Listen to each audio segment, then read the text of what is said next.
And we are on the air. Hi, everybody. Welcome to HoopSpeak Live. If you would like to participate, please click the Join Event button, and you can also submit text questions. Unfortunately, or fortunately, depending on your opinion, we have, let me introduce it with this text question here.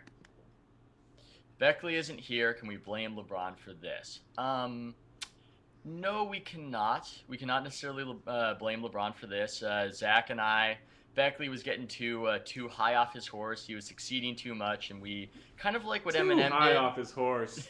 High off the horse, high off Yeah. the hog, high off the horse. So we kind of we sort of stuffed him in the basement like Eminem did with Dr. Dre in fiction, except we did it in reality, and we have Oh, hijacked the show, and hopefully it will that work sounds out like a just crime. perfectly.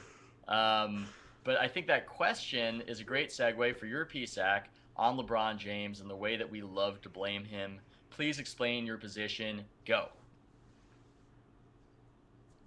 All right. Well, I was listening to the BS report because I'm a company man, and he had Larry Bird on, talking about LeBron James briefly before they got into who would you rather play with between Kobe and LeBron.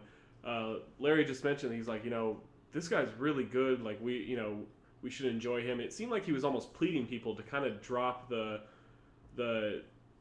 extracurricular hatred of him outside of the game and just focus on the way he plays and appreciate, because he's really is like a once in a lifetime kind of player, and we've been blessed to see a couple of once in a lifetime players in our generation, and it just hit me that I think we do enjoy him. I think whether you like him, whether you dislike him, you enjoy everything that he brings to the table, because it either allows you to hate him, and when he fails, it justifies that hatred, or you just appreciate the way he plays.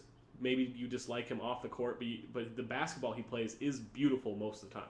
Yeah, and it reminds me. I had an email exchange, a public email exchange with Scott Robb, the famed LeBron hater, name drop, and I said, please set everything aside and enjoy LeBron for what he is. And Scott said, I am enjoying it. I am enjoying his failures and cheering against him and ridiculing him. While people are certainly doing this, I'm not sure this reflects the healthiest in us. That we've kind of become a culture of mockery as opposed to a culture of just appreciating athletes for what they do. What do you think about that? I think it's pretty much dead on. With the 24-hour news cycle, with Twitter, with everything that we've evolved with to watch a sport, it means that you have to think up storylines. You have to think up conversations, and this is just through human nature and through evolution of our culture. This is what it's come to, is talking about why isn't he good? It's all this armchair psychologist work, and I think that you did it really perfectly. It still resonates with me. Your article from a couple months ago. I mention it almost every time it comes up in the DDL. Yeah, brush your shoulders off. That's good. Where maybe he wants it so much that he fails. Like maybe he wants it so much inside him that he can't figure out how to channel that into winning, even though it's a team sport and it's asinine to blame one player for wins and losses. I just think that's a great point, and I think it's kind of a reverse psychology to what we're used to saying about players.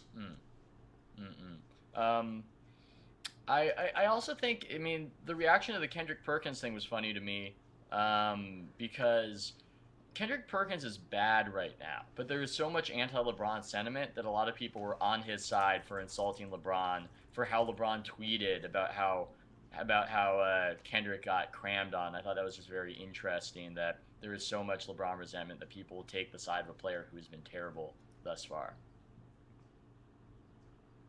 He has been really terrible, and I thought that I didn't have a problem with what he said about LeBron. I think to some degree, LeBron is very interested in finding a way to connect with fans. Maybe it's the fallout of the decision. Maybe it's just a smart marketing ploy to keep selling $175 shoes.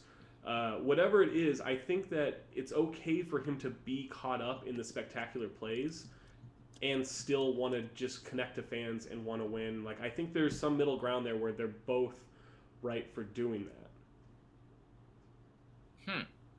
I don't know. Everything's black and white, Zach. It has to be either or. I won't accept this. It's all one thing or the other. No, sorry. Speaking of center play, how about this for a professional segue? Marc Gasol. It is my take the bacon stance that Marc Gasol is the second best center in the NBA behind Dwight Howard. It's not Andrew Bynum. It's not Andrew Bogut. It's not any Andrew who is abnormally tall. It is Marc Gasol. He is one of the, I would say, the fourth best defensive center in the league. Probably the second or third best offensive center in the league. He is the second best center in the league. Refute that, I dare you.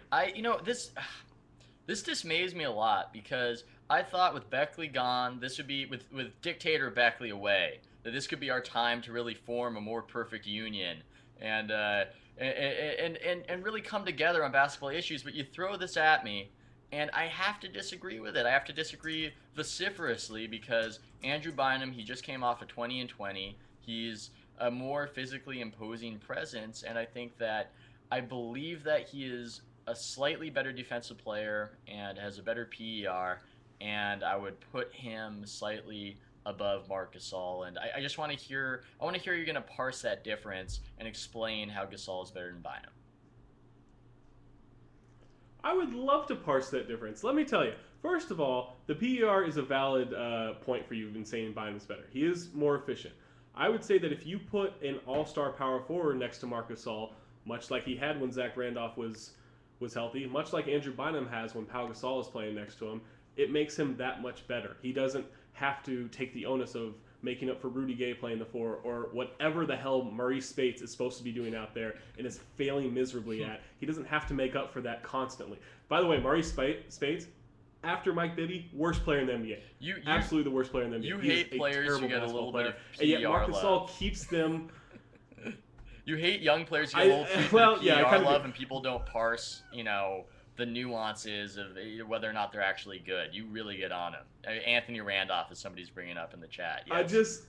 I don't know how you can watch guys like Anthony Randolph and Maurice Spates and think, oh, sure, his numbers are good, but he's crapping on the court every chance he gets. I just don't see how you do not check and balance that information with the famous old eye test. You can see he's making horrible decisions, but Marc Gasol makes up for that. Marc Gasol is such a skilled passer. He's such a skilled player in the post. He is, outside of Dwight Howard and maybe Tyson Chandler and maybe Kevin Garnett, if Kevin Garnett was still alive, he's the best big man at defending the pick and roll. He hedges on the perimeter so well. He covers smaller players on the perimeter so well on switches. He's just so good and so versatile defensively. That's why he's the second best center. Well, that's a pretty good argument. I want to add that this was initially a Take the Bacon segment, but right now it is chaos without Beckley. Zach and I are forming a hippie commune right now and just doing as we please.